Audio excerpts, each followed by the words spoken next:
Alors, bonsoir tout le monde et bienvenue à ISQ.media. Encore une nouvelle émission, la 3e de la série. Comme on disait la dernière fois et les autres d'avant, on essaie d'être plus large dans nos émissions. On essaie de vous donner le plus de détails possible, le plus de choses intéressantes possible. Cette semaine, on a comme invité Annick Laparfaite, bonjour, qui va être avec nous. Après ça, Jonathan, qui va être avec nous aussi pour nous parler de manifestations puis d'histoire. De marche. Et on a Frédéric aussi qui est avec nous pour nous parler de jeux vidéo. Alors, on va avoir encore une émission qui va être pas mal tripante, pas mal de fun. Jonathan, tu veux nous parler de marche? Tu veux parler de notre santé? Ah ouais, ça, on en aurait besoin. On en aurait besoin. Non, en fait, c'est ça, je voulais vous parler de la fameuse marche qu'il y a eu pour la relance des sports avec Isaac Pépin. C'est un jeune qui a démarré cette marche-là. Il s'est créé une page Facebook. Il a été aidé de son père, il a été aidé de Christian Papillon. Je sais pas si vous vous souvenez de Christian Papillon, est-ce que vous avez suivi le Red Bull Crash Test? Oui, c'était un concurrent. C'est un concurrent. Exactement. Après ça, il a participé avec l'organisation. Et puis là, il l'a aidé à faire la fameuse marche. Et Éric Martel-Baouli aussi, qui j'ai vu ça. l'a épaulé dans tout ça. Il y a plusieurs sportifs aussi, là, des gars des anciens de la Ligue nationale, puis des gars qui sont encore là. C'est ça, c'est beaucoup de joueurs de hockey là, qui ont participé, qui ont envoyé des messages, dans le fond, au gouvernement, au premier ministre, pour essayer de tenter de... Je sais pas comment dire, là, mais convaincre, exactement. Au moins influencer, toujours. Exactement. La politique, ça fonctionne comme ça. Ouais. On tente d'influencer, puis après ça, prendre les décisions. Mais dans les sportifs qu'on avait, là, écoutez, c'est pas n'importe quoi. Non, il y en a plein. On a David Desharnais, on a Thomas Chabot, Yannick Gourde, Jonathan Marchessault, Simon Gagné. On a un ancien joueur des Nordiques qui est Marc Fortier. Ben oui. Puis, on a même un skieur acrobatique à Boss, qui est Michael Kingsbury. Eux ont tous écrit un petit quelque chose au premier ministre pour lui dire gars, faut qu'on avance. C'est important, le sport. Le sport va aider aussi pour la santé mentale. Puis, honnêtement, on en a besoin. Là, on a besoin. Les gens, les jeunes surtout, les jeunes, on leur en a demandé beaucoup pendant la pandémie. Ils ne pouvaient plus rien faire. Là. Avec les vaccins, avec l'arrivée des vaccins, je crois qu'on peut commencer à se permettre à bouger un peu. Peut-être pas être à 100%, mais commencer à bouger un petit peu. Oui, parce que je pense que là, les jeunes, les parents, tu sais, tout le monde est un peu à bout de nerfs avec cette pandémie-là, mais on n'a pas le choix. Non, on n'a pas le choix. Tu sais, il faut quand même rester avec une vision là-dedans qu'il faut passer par là. La vaccination va bien, tout va bien, fait que... Tu sais, si on peut jouer avec les deux, là, tu sais, comme avec des aiguilles de son, là, on jauge un peu, qu'est-ce qu'on peut faire. Je pense qu'on peut réussir à faire quelque chose. Alors là, on est rendu à Frédéric qui va nous parler de jeux vidéo. Mais je te dis tout de suite, essaye de ne pas être trop compliqué parce que on n'est pas tous des néophiles de jeux vidéo. En tout cas, moi, pas tant. Donc aujourd'hui, je vais vous parler de Blizzard Entertainment, un studio de jeux vidéo qui a été fondé le 8 février 1991. Donc justement, ils ont eu 30 ans tout dernièrement. Blizzard Entertainment, c'est un studio qui a eu beaucoup de jeux à succès. Il y a eu dont 3 franchises. Là. La première étant Warcraft, la deuxième étant Starcraft, et celle dont je vais parler aujourd'hui va être la franchise de Diablo. Diablo, qui est le premier jeu, a sorti le 31 décembre 1996 sur PC et console PlayStation. A eu un succès fou là, dans les action RPG où on doit justement là, suivre une histoire, avoir à augmenter l'expérience de son personnage, lui prendre l'équipement pour justement être capable de combattre le mal. OK. 4 ans après, le 29 juin 2000, ils ont sorti la suite de Diablo 1, ce fut Diablo 2. Donc, ce qui est le fun aussi avec cette franchise-là, c'est que ce qui se passe dans la fin du 1 et le début du 2. C'est toujours une histoire en continu. Fait que même aujourd'hui, on pourrait dire que on pourrait commencer avec le premier. C'est sûr qu'il est quand même un peu vieux, mais... on pourrait suivre, on ne serait pas perdu. C'est ça, on est capable d'avoir un suivi de l'histoire. Après ça, il y a eu quand même un gros trou. Il y a eu 12 ans d'espace entre la sortie de Diablo 2 et Diablo 3, qui a été sorti le 15 mai 2012. Okay. Cela a vraiment eu un gros défi parce que dans ces années-là, l'Internet commençait, le multijoueur en ligne, les consoles ont une recrudescence. Fait que là, ils ont dû avoir à s'adapter pour justement le jeu en ligne, là, qu'il soit quasiment omniprésent dans le jeu. Par contre, malheureusement, le troisième de la série a eu quelques petites mauvaises critiques. Il y a eu des ratés ou? Ben, exemple, dans le 2, une chose qui était extrêmement populaire était le joueur contre joueur. À force d'avoir fait justement les quêtes, tout le kit, on commence à avoir des personnages quand même très puissants. Puis à un moment donné, on a comme envie de savoir si on a bien fait ça. Fait que là, on trouve quelqu'un d'autre. Challenger. C'est ça. Fait que là, ben, si on l'a, ben, on découvre qu'on a bien fait ça. Mais des fois, c'est pas tout le temps de même que ça marche. Dans le 3, malheureusement, cette option-là a été mis de côté? Ou? Ben, quasiment inexistante. Il y avait un endroit pour pouvoir le faire, mais si tu n'avais pas fouillé moindrement dans le jeu, parlé aux gens, tu ne savais jamais même pas qu'il y avait ça. Fait que ça a beaucoup été focusé sur le co-op, mais ça a été surtout au niveau de l'ambiance qu'il y a eu beaucoup de critiques. C'était trop coloré comparé justement aux deux autres précédents qui avaient vraiment un aspect sombre. Ça changeait la nature du jeu. Un peu, tu sais, on s'entend que si tu en vas battre des démons puis toute la kit, faut que ça marche. Faut que fasse noir. Faut que ça fasse noir. Faut que tu aies peur. C'est pas les Teletubbies. Exactement. Malgré que le 3 était quand même un jeu très plaisant, mais le niveau de difficulté pas assez élevé. C'est ça, trop facile. Tu passes au travers d'un temps rapide. Ben, je crois que là, ça a surtout été l'adaptation aux nouvelles technologies qui arrivaient à une vitesse de fou, qui a créé un peu le côté boiteux du 3, malgré qu'il a quand même eu un succès fou. Et puis qui jouait aussi sur beaucoup de consoles, là, les Xbox, la PlayStation et en plus le PC. Là, justement, il y a eu des sorties qui ont été annoncées dernièrement. Diablo 4. On va parler de lui en premier. Il y a un prochain qui s'en vient. Malheureusement, pas de date encore de confirmer. La seule chose qu'ils nous disent, c'est que c'est sûr que ce n'est pas en 2021 qu'il va sortir. Il a été annoncé au BlizzCon en 2019. Il y a des bandes annonces là, sur YouTube qui sont, ma foi, délectables. Ils ramènent justement le jeu joueur contre joueur. Ils veulent vraiment ramener un focus là-dessus parce qu'il y a eu beaucoup de commentaires à ce sujet-là. Ils revampent le principe de déplacement. Les 3 autres jeux, tu avais juste ton personnage, tu te promenais de carte en carte, tu avançais. Là, on va commencer à avoir des chevaux, déplacement plus rapide. Des niveaux sur plusieurs étages. Avant, c'était vraiment tout le temps sur le plat. Au pire, ils montaient un dénivelé, mais tu n'avais pas d'échelle, tu n'avais pas de palier, sur une montagne ou de quoi. Dans les previews, justement, du 4, surtout au niveau du style de jeu, on voit là, qu'il y a vraiment plus du 3D qui se travaille là-dessus. Ils ont décidé justement de retourner avec des couleurs plus sombres, plus épeurantes. L'idée, c'est que tu n'as pas le goût d'y aller, mais il faut que tu le fasses. C'est un peu ça l'idée de le faire.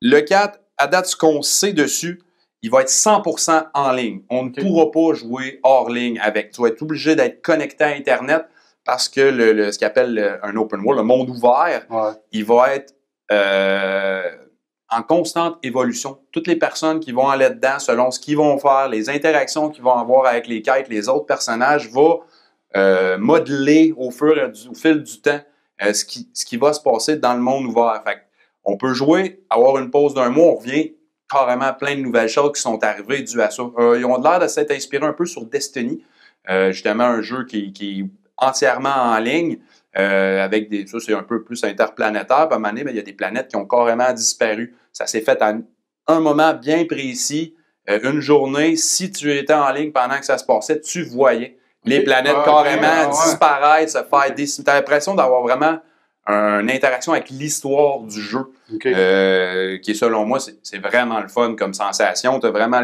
l'impression que tu fais partie du monde, là, que c'est pas juste de l'information qu'ils nous envoient. Tout ce qui est justement au niveau des équipements, ils ont dit aussi qu'ils allaient repenser toute la fonctionnalité des armes, des armures, il y a des pierres précieuses qu'on met pour essayer d'augmenter les statistiques, etc. Là, il va y avoir normalement un revampage total et ils vont ramener 2 personnages aussi des anciennes séries du 2 et du 1, qui sont le Druide et le Rogue. Par contre, justement, vu que le style de jeu va changer quand même un peu, ben, tout en connaissant un tantinet les personnages, on va avoir une manière de jouer qui va être différente à avant.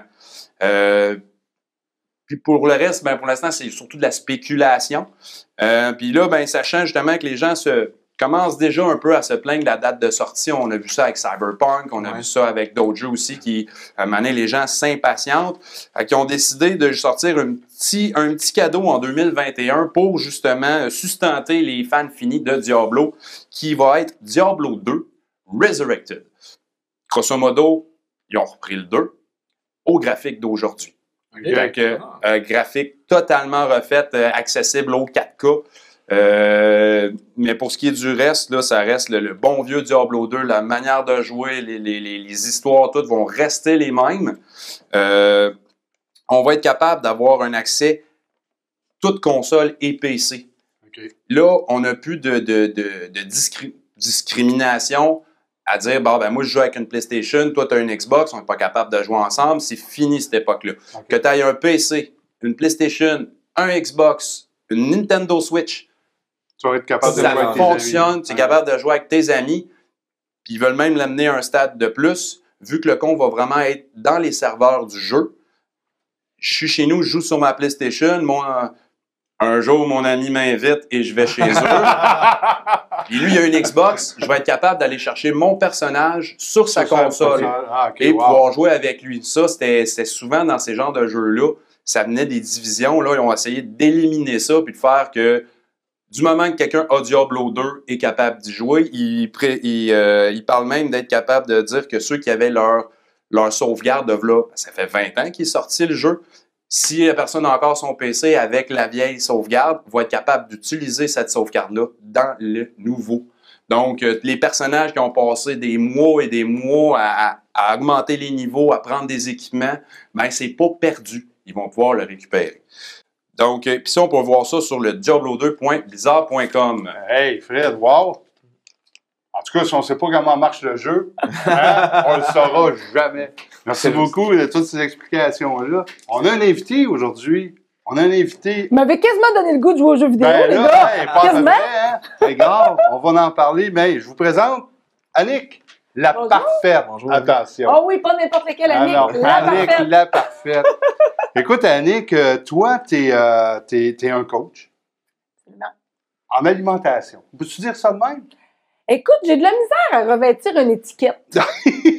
Je me suis trouvé un certain confort dans le multipotentiel. OK. Hein? Coach multipotentiel, dans le sens que t'es coach, t'es formatrice, t'accompagnes des gens à se transformer. Mais en quelque part, se transformer, ça peut toucher plusieurs domaines de ta vie. Ouais. On pourrait dire un guide. Oui, tu pourrais même m'appeler le druide. Comment tu l'appelles? C'est ça, le druide. Le druide de la Parfaite. Me semble, ça me va. Ah ouais, Mais moi, je suis un peu plus comme le village de Nathalie, les trolls, là, puis il y a moins de sombre, hein? Ouais, non, c'est ça. Tu le vois tout de suite dans les bouclettes, là. Ben voilà, ça va avoir de la couleur, c'est sûr. Ah, c'est bon. Mais tu sais, c'est ça. Ça fait pas peur, mais des fois, ce que je vais te dire de manger, ça se peut que ça te fasse peur, par exemple. Par contre, ce que Fred disait, tu sais, les jeux vidéo puis tout, puis la pandémie a fait que nos sportifs qui nous suivent ont peut-être slacké un peu le sport.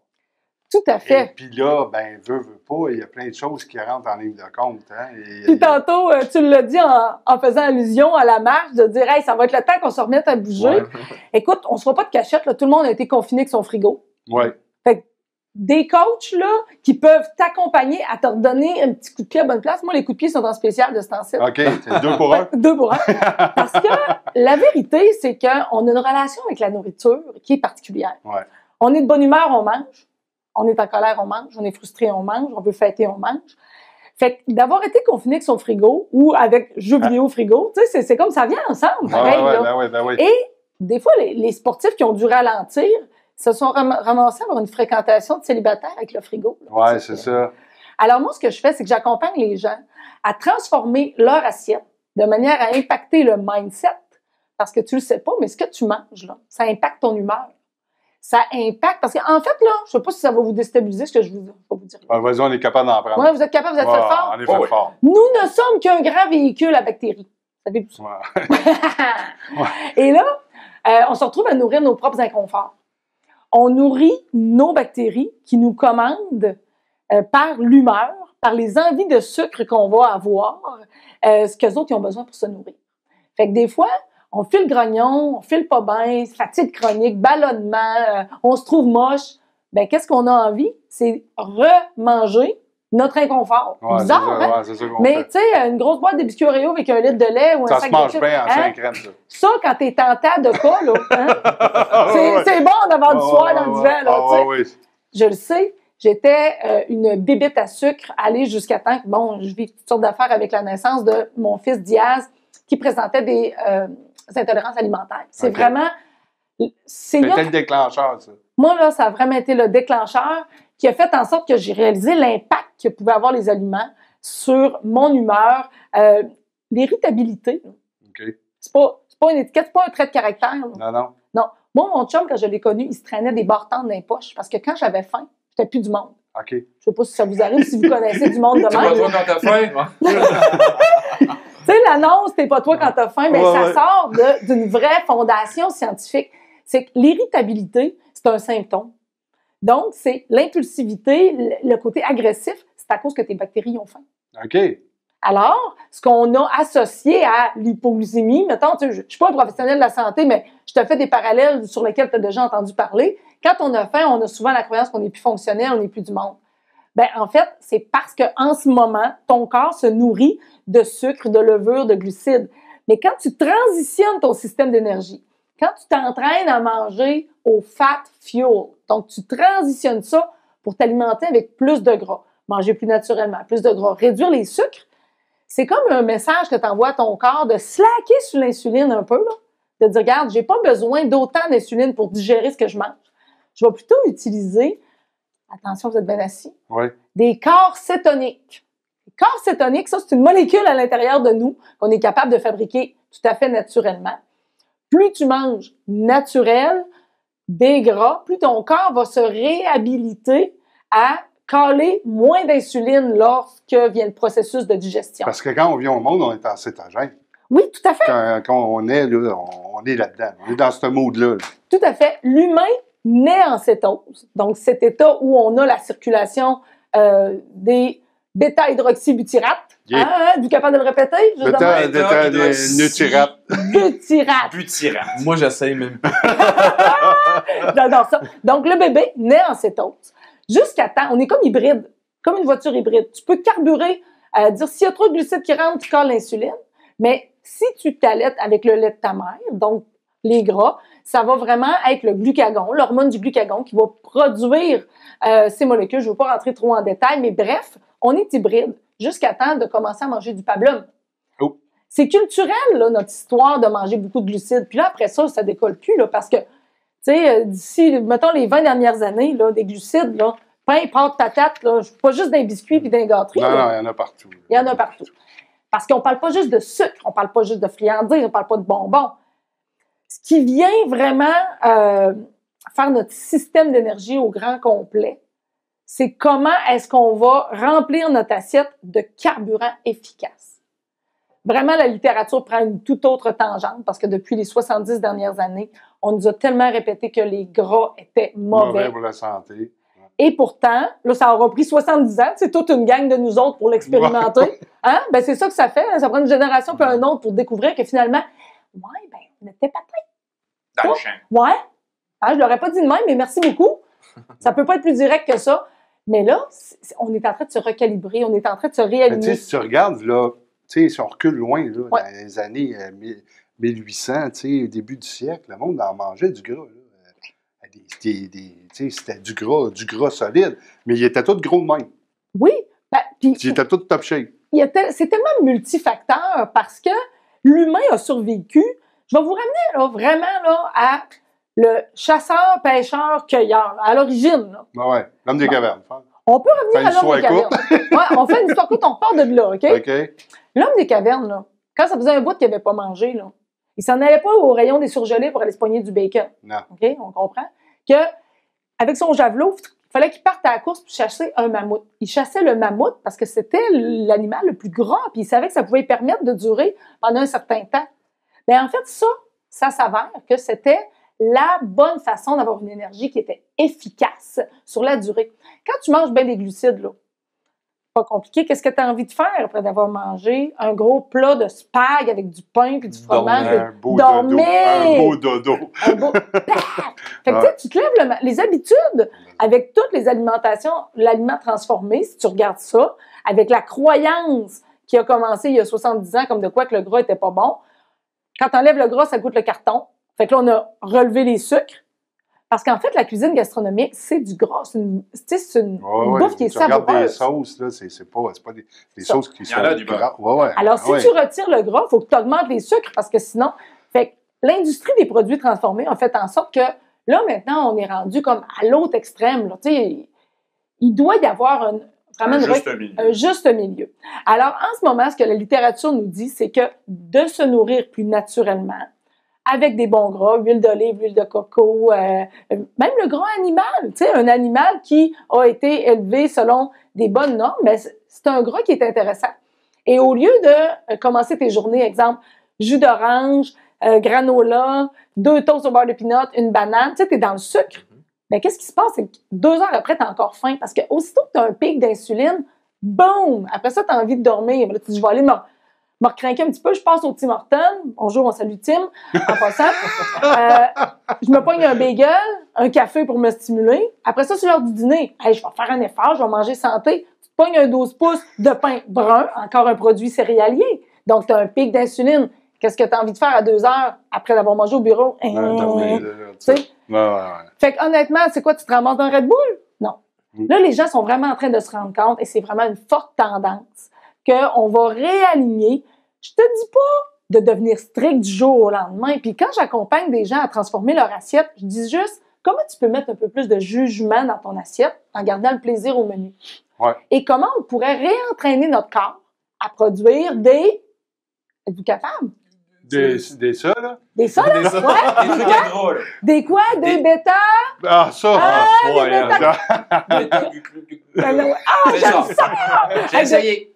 Écoute, moi, j'ai essayé de suivre avec Diablo en 2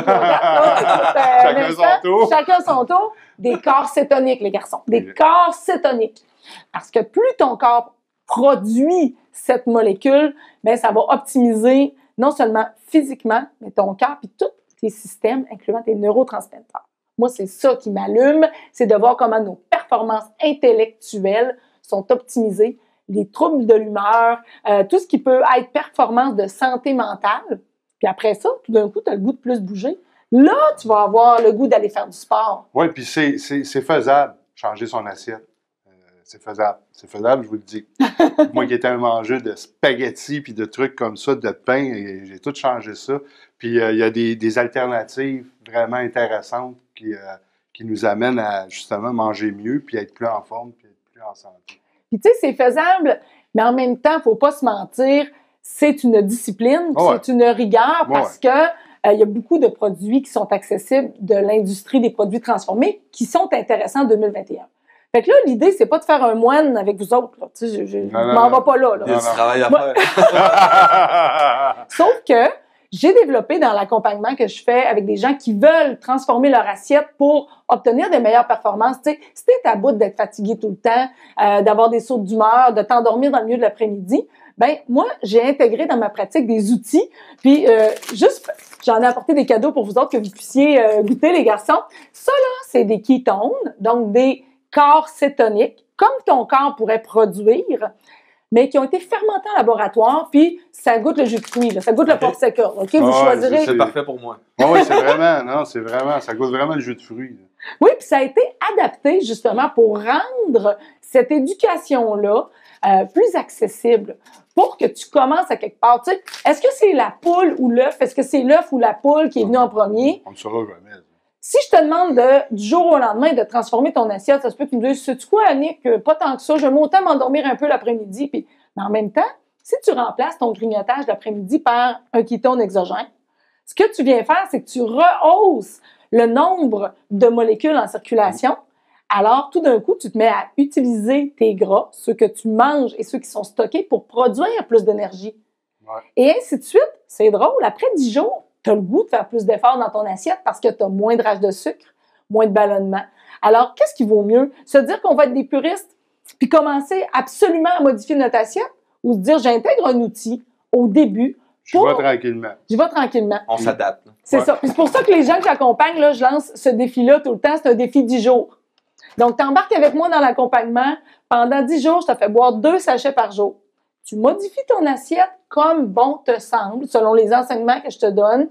J'ai un guide de recettes, la parfaite recette. Puis dans ce guide-là, en fait, c'est juste mes recherches, mes trouvailles des 3 dernières années qui font en sorte que les gens n'ont pas besoin de chercher à gauche puis à droite. J'ai un cobaye à la maison que lui, là, il a mangé des recettes de pain ratés, là, tu sais. Puis des crêpes. Puis des crêpes ratées. Hey, Seigneur! Ça a été l'affaire que j'ai rushé certainement le plus. Ouais. Mais aujourd'hui, je fais profiter les gens de cette expérience-là, de tout ce qui a fini en chapelure chez nous parce que ça n'avait pas de bon sens. Mais là-dedans, j'ai regroupé ce avec quoi je nourris ma famille en marge du modèle traditionnel. Donc, moi, c'est un plaisir d'accompagner les gens à transformer leur assiette pour impacter le mindset. Puis, ultimement, ben, tu impactes toutes les performances de tes différents domaines de vie, que ce soit au bureau, au niveau relationnel aussi, parce que tu es pas mal moins sénère. Cool! Hey, Annick, tu nous as informés. Hein? On s'est fait informer ces jeux vidéo. Là, on s'est fait informer quoi manger en jouant aux jeux vidéo. On va pouvoir prendre de quoi de sucré. Ben, ouais, sucré. Oui, mais ça goûte sucré. Ouais, ça goûte sucré parce que c'est sucré avec des sucrants plus naturels qui ne font pas intervenir la glycémie. Puis, tu vas être heureux d'apprendre quelque chose. En buvant ça, là, tu vas gagner 2-3 heures d'efficacité dans ta journée. Tu peux jouer bien plus longtemps à Diablo 4. Hey, ben, merci, Annick. Puis, si on veut se faire accompagner par Annick, ben Annick est sur Facebook, elle a son site web, elle est sur Instagram. Annick la Parfaite, vous allez la trouver comme ça. Puis en plus, Annick va venir faire des chroniques régulièrement dans notre émission. Fait qu'à chaque mois, on va avoir une petite portion. Une petite visite intéressante. Comment bien manger. Ben c'est ça. Je vais vous partager ma passion pour la cuisine à la rescousse du cerveau. Good. Merci beaucoup, Annick. Jonathan, toi, tu vas me parler d'un arbre, un boulet. Ben oui, un arbre, un boulet. Écoute, vous avez sûrement déjà vu le fameux boulet dans l'arbre sur la rue Saint-Louis. Oui. Si je vous disais que c'est pas vraiment un boulet. Ah non? C'est quoi? C'est un poulet. En fait, c'est pas premièrement, moi, je l'appelle l'imposteur, ce boulet. OK. Parce que le boulet, là, il est pas apparu comme ça. Okay. Il n'est pas apparu par magie, il n'est pas apparu à la guerre comme les gens croient. En fait, ce qui est arrivé, premièrement, c'est une bombe incendiaire, déjà là. Premièrement, c'est pas un boulet, c'est une bombe incendiaire. OK. On espère qu'elle ne décollera jamais. Et puis en plus, ils l'ont positionné là exprès. Il y a une raison pourquoi ils l'ont mis là. C'est que ça servait comme un bolard. Vous savez, c'est quoi un bolard? Les poteaux en ciment, pas que les camions, quand ils reculent, ils frappent les immeubles. Oui, OK. Ça servait de bolard parce qu'à l'époque, les charrettes, quand ils tournaient, les roues accrochaient sur le coin de la maison. OK. Ah, le coin des autres maisons. L'arbre est apparu après. OK. Ils ont mis le bolard. Dans le fond, ils ont mis la bombe incendiaire. Ils l'ont placé là. Il y a un pieu, un pic. Ils l'ont placé là. Et puis, quand les charrettes tournaient, au lieu de frapper le coin de la maison pour la détruire, ils accrochaient le boulet de canon. Okay. Et puis, ça faisait déplacer la charrette. Comme ça, ils ne brisaient pas les maisons. Fait que ça a été longtemps, ça, un mensonge, je vais dire ça, parce que les gens n'étaient pas au courant. Okay. Ça fait quelques années seulement que les historiens ont découvert que c'était pour protéger le coin de la maison. Ils pensaient, eux autres aussi, que c'était un boulet qui était ressorti du sol. Hey, j'en reviens pas. Tu es en train vraiment de me donner tout un choc parce que moi, j'ai été guide accompagnateur dans le Vieux-Québec. C'est là que je m'en allais, justement. Ouais. Hey, ça n'a pas de bon sens! Ça n'a pas de bon sens! J'ai compté des menteries toutes ces années-là. En fait, c'est ça, j'allais dire. T'as eu des types en plus. Bon. J'allais justement dire, maintenant, qu'est-ce que ceux qui conduisent les calèches vont dire? Okay. Parce que là, ce qui va arriver, c'est qu'ils vont enlever l'arbre parce que l'arbre est malade. Mais moi j'ai une question. Le bolard est là, mais l'arbre est arrivé comment, lui? Il a poussé par-dessus la titre. Ouais. Ça fait 100 ans, ça fait une centaine d'années qu'il est là. Fait que ça grandit. Là. OK, c'est très haut, là. C'est très haut, là. OK. Puis là, c'est ça, l'arbre, malheureusement, on va perdre un monument historique, parce que c'est un monument historique. C'est sûr. Tout le monde arrête, les caléchiers arrêtent, prennent des photos, les touristes marchent, puis quand ils voient ça, ils circulent, prennent une photo. Moi-même, quand j'ai des amis qui viennent à Québec, qui viennent pas de Québec, quand on passe là, j'arrête, j'ai regardé le boulet, puis tout le monde est impressionné, là. Fait que t'es pas le seul à aller. Quand je pense, j'ai fait faire des détours à des groupes d'étudiants pour nous compter des batteries. C'est bon. Mais, tu sais, là, on rit, mais ce qui est malheureux, c'est que malheureusement, comme je disais tantôt, l'arbre est malade. Il est entre 20 et 30% là, de stabilité, là. Donc, il est à risque de tomber, là, un gros coup de vent. Une journée de fort. Vraiment, il peut tomber. Donc là, c'est la faune là, qui ont décidé ils vont tout simplement le couper, ils vont l'enlever. Mais ils vont faire quelque chose, là? Ils vont faire ça. Au moment où on tourne présentement, il n'est pas encore coupé. Quand on va publier, il devrait être coupé. OK. Fait que là, il est trop tard pour aller l'arroser avec des ketones. Là. On ne peut pas le sauver. Ça fonctionnera pas. Par contre, ce qu'ils vont faire, qui est intéressant, c'est qu'ils vont prendre une partie de la souche avec le boulet. Après ça, ils vont le mouler dans du bronze et puis ils vont en faire une statue. Ah, OK. Fait qu'il va rester quelque chose. Oui, là. Exactement. Ils vont le remettre. C'est sûr que le tronc ne sera plus dans le bronze, là, mais ils vont s'en servir pour faire un moulage. Okay. Après ça, il va y avoir un beau bronze à cet endroit-là, puis on prévoit à peu près en 2022 avant que ça apparaisse dans le paysage du Vieux-Québec. Eh bien, on apprend des choses, hein? C'est le fun au bout. Marvel, ça vous dit quelque chose? C'est Marvel, l'univers de Marvel. Oui. On a vu sur Netflix qu'il y a eu une série WandaVision qui est sortie. Même moi, j'ai écouté, Jonathan a écouté, c'est super bon. Mais là, j'ai fait des recherches pour savoir qu'est-ce que Marvel allait sortir en 2021. Ben, j'ai arrêté parce que j'aurais pas eu assez de pages pour écrire tous les titres que Marvel vont sortir cette année. C'est incroyable. Ça commence, écoute, le 13 de mars, il y a une sortie, puis c'est de même jusqu'au mois de décembre avec un Spider-Man 3. Il y a des séries, il y a des films, il y a des films d'animation, il y a même du motion picture en animation qui va sortir avec Marvel. Fait que cette année, Marvel, je sais pas, le Capitaine America était craqué au bout. Peut-être depuis la mort du fondateur de Marvel. Peut-être que là, les gens qui ont repris le flambeau ont décidé de mettre. Moi, j'aurais pensé à cause justement de la pandémie, tu sais, qu'il y avait moins de tournage et tout ça, que les autres se seraient un peu calmé le pompon, si on dit ça de même, mais non. Fait que les amateurs de Marvel, attachez votre sucre, ça va être super. Puis il y a plein de nouveaux personnages peut-être qu'il y en a sûrement que vous les connaissez. Moi, je ne les connaissais pas toutes. Mais il y a plein de nouveaux personnages qui vont arriver avec des nouveaux films.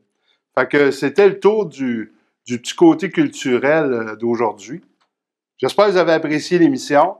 Jonathan, merci. Frédéric, même chose. Annick, ça a été un super plaisir de te revoir et de nous accompagner côté alimentaire.